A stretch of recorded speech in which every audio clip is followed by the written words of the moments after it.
Dobar dan.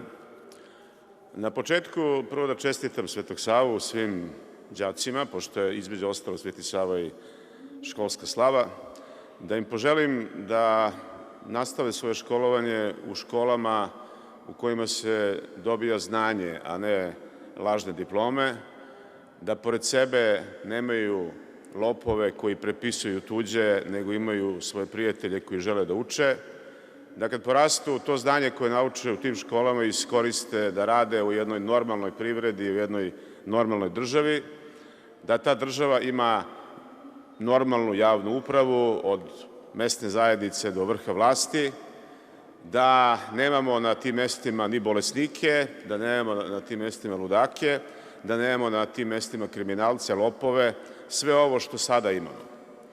Da bismo to ostvarili, roditelji te dece koje danas slave Svetog Savu i mi, političari, znači svi svesni građani Srbije, treba da učinimo sve da se što pre izborimo za tako nešto, a kao što znamo, ne možete da pobedite ako ne učestvujete u nekoj borbi, tako da je to poruka šta da se radi. Naravno, ne samo kad odrastu ta deca, nego ja se nadam već naredne nedelje ta deca sa svojim roditeljima i sa svojim prijateljima trebalo bi da vide televiziju N1, da se vidi ta televizija, da se čuje i nešto drugo od ovih setova velikih razglasnih stanica vlasti, da li je to RTS, da li je to RTV Vojvodina, da li su to ove druge televizije koje i ne zavređuju da im se pomene ime. U svakom slučaju, nema normalne zemlje i nema šta da se praznuje u jednoj zemlji, pa makar to bio i Sveti Sava, ako nemate informacije o tome šta se dešava od vas, a borbom će te informacije da postanu i pozitivne, dobre. Ono što je na dnevnom redu današnje sednice, jedna od tačaka, je to da je država rešila da poseče 1000 kilometara pruga. To je tačka dnevnog reda gde se izuzima od objekta od javnog značaja 1000 kilometara pruga, koje treba da budu isečene i verovatno poslate u Smederevo da uz apsolutno maksimalno aerozagađenje budu pretopljeni u nešto drugo. Da li će to biti neko oružje, neka municija koju će posle da bez zakona i bez morala da prodaju znači očevi nekih ministara, ili će to gvožđe da bude iskorišćeno za proširenje zatvora koji će biti neophodni nakon promene vlasti u ovoj državi, to ostaje da se vidi. U svakom slučaju, to je protiv evropske prakse koja je već nekoliko godina, boga mi celu deceniju aktivna, a to je da se u Evropi, u Evropskoj uniji širi mreža pruga železničkih i to pre svega zato što je to efikasniji prevoz, ne brži, ali efikasniji za teret od avionskog i to je vrsta prevoza koja dramatično manje ugrožava životnu sredinu. I verovatno je to razlog što je Vučić i ovi njegovi seku, zato što su oni apsolutni zagađivači i životne sredine i radne sredine i ambijenta u jednoj državi, seku šume, puštaju gasove na sve strane iz svih fabrika, a za poređenje jedno da vam kažem da je let aviona od Londona do Pariza emituje 244 kilograma ugljen dioksida po putniku. A ako tim putem idete vozom, što će naravno trajati malo duže, emituje se 22 kilograma. To znači, to je više nego 10 puta manje, to je 12 puta manje. Ima puno mesta u Evropi gde se obnavljaju pruge, gde se daju podsticajna sredstva za to, a kod nas se one seku i bacaju na đubre pored smederevske kineske železare. Šta da se radi? Ono što je neophodno, to je da se srpska javnost upozna, pa i preko televizije N1, a da je svi vide, i preko drugih, da to mora da bude prekinuto. Da mora da bude prekinuta subvencija letova Er Srbije, koji inače neki poleti, neki ne poleti. Kažu da je dobro što ovi neki ne polete, jer bilo bi pitanje da li bi mogli da slete na neki normalan način. Niko ne daje izveštaje o tome kako je učešće Srbije u tom projektu Er Srbije, koliki su gubici i koliki je nivo snabdevanja. Paralelno s tim imamo jednu besmislenu veliku priču, a to je aviolinija Beograd-Priština koju treba da operator bude Lufthansa, a zbog toga je oduševljen Trump, jedno 5-6 ambasadora američkih iz okruženja, Marko Đurić i još neki koji padaju sa stolice kad počnu da se smeju u nekim TV emisijama. Ja bih stvarno volao da mi neko objasni taj nacionalni, istorijski, geografski, trgovački, finansijski, civilizacijski, umetnički razlog zašto je ta tema toliko važna. Da li treba da se otvori neka aviolinija? Naravno, ako prevoznik ima interesa za to, ako postoje ekonomski opravdani razlozi za to, ako je to komercijalno isplativo, zašto da ne? Ali zašto je to tema o kojom treba da se bave neki od najviših državnika sveta i masa ljudi iz diplomatije, to je potpuno besmislena stvar. Kao što je i besmisleno da danas nekakav Marko Đurić, koji je zadužen za Kancelariju za Kosovo, ide u Berlin da kod američkog ambasadora u Berlinu priča o železnici između Srbije, formulacija je centralne Srbije i Kosova.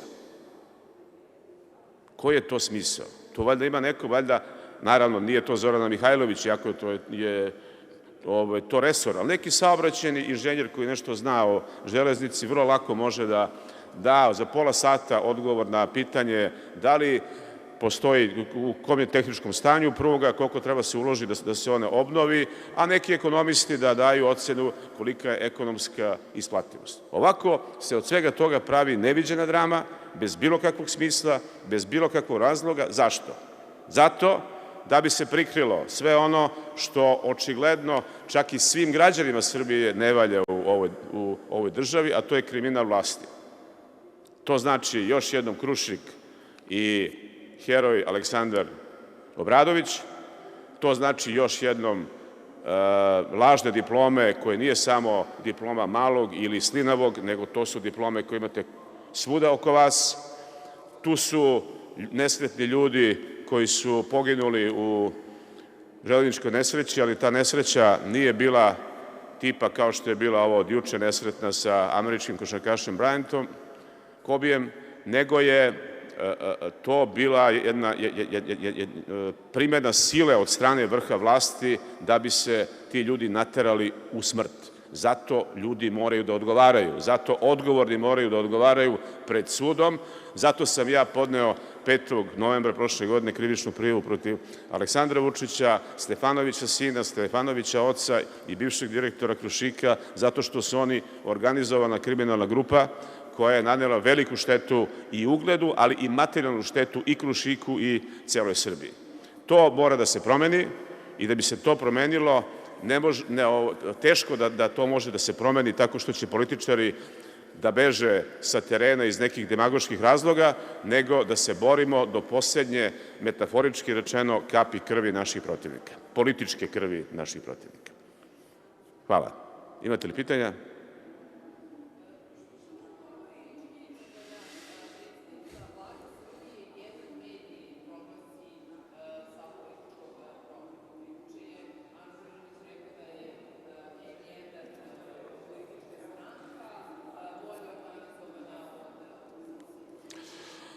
Pa da je u pitanju neki političar na funkciji predsednika Vlade, ja bih rekao da je to kompliment vama, jer za političara, posebno na nivou premijera, ne postoji veće poštovanje nekoga ako ga smatra svojim najvećim oponentom političkim. I to bi bio kompliment, mada vi niste politička stranka, N1 nije politička stranka. Ali ovako kad nam priča Ana Brnabić, šta da vam kažem, to je, i ona će se braniti kad bude uhapšena time što će imati potvrdu od lekara da nešto nije, da je bila uzbuđena ili tako nešto, ali generalno to su najprljavije optužbe koje su nastavak onoga što ovde pričaju neki Atlagići, Marijani i takvi neki. To je isto to, samo se ovo podiglo na nivo premijera.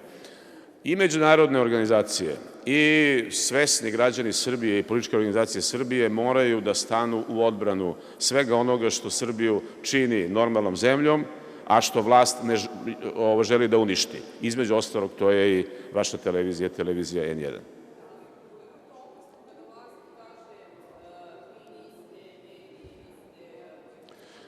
Ja mislim da pravnici vaše kuće treba da podnesu tužbu protiv premijerke, jer to prvo, znači to je laž i to je laž koja vas stavlja u nezgodan položaj. Da se neki ludak iz te iste ekipe, možda na nižem nivou, osmeli da reši pitanje N1 ne samo lecima kao što je bilo do sada, nego i na neki drugi način. Prema tome, to je ozbiljno ugrožavanje prava građana Srbije na slobodu informisanja i na slobodu uopšte.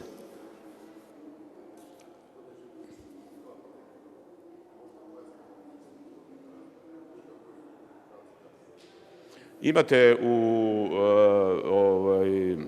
tačke dnevnog reda tamo precizno, tako da ne čitam ja, možete to sami da vidite. Oni su proglašeni kao nepotrebni. A ko ih je proglasio? To je jako važno pitanje. Bojim se da je to proglasio neko ko ima lažnu diplomu ili neko ko vidi u tome neki kriminalno benefitni posao.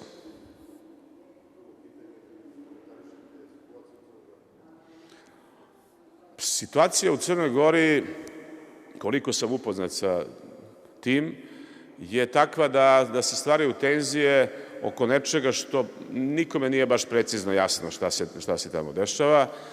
Naravno da bilo kakav zakon koji smanjuje ljudska prava, makar i u verskom smislu, nije dobar, ali vlast u Crnoj Gori stalno pominje da to nije tačno, da neće biti ugrožene službe u Srpskoj pravoslavnoj crkvi, u objektima koje ona poseduje.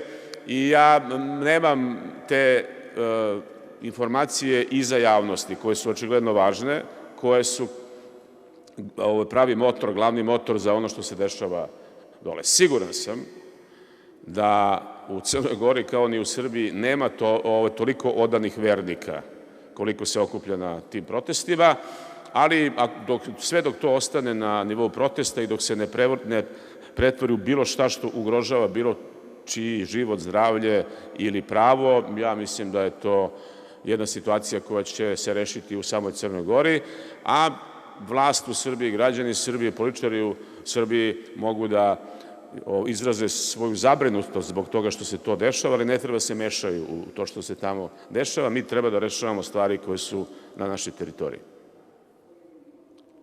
Hvala.